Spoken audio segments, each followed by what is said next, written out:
What's up, everybody? This is Willie from the Gaming Gurus, and this is our review of Arkham City.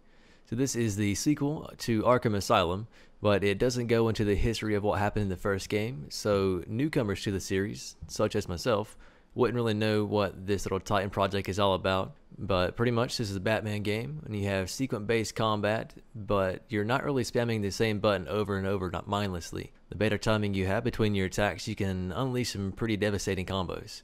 This game builds upon the solid foundation that Arkham Asylum built, and it improves on everything loved from the first one.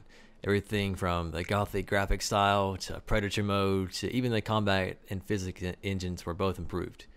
Traveling around the huge city is done pretty seamlessly, and it is even easy to traverse using Catwoman if you use the unlock code. This is very true to the DC world. The characters felt very accurately portrayed, and the voiceover is really on point, especially the Joker's. The game looks beautiful, the environment is very well done, and there's a true attention to detail when it comes to some of the textures. The more you die, the more your costume starts to show some wear and tear, and it really gives a sense of depth and connection to Batman because it makes him seem less invincible. And I really like how they made that kind of connection to the player. The user interface is very easy to use and it looks really clean. Character upgrade systems gives you a RPG kind of feel to the game. The hand-to-hand combat, the different gadgets, the ambient noise, and even the background music all sounded great. But the biggest thing about this game that stood out was the voice acting. It really added a lot to the characters, and I'm really glad they used Mark Hamill for the Joker voice, and even though this is his last appearance, kind of.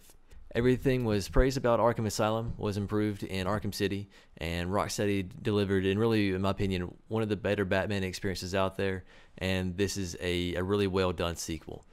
The main story offers a lot of mixture to combat, and the bosses are pretty awesome, to say the least.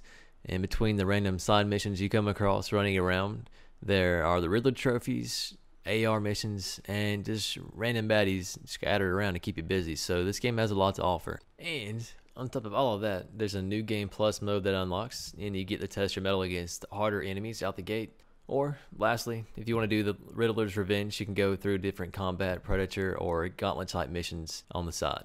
I highly recommend this to anybody that's a fan of Batman. There's fluid combat, great visuals, and a high overall production value. And as always, for the Gaming Gurus, I am Willie, and thank you for listening.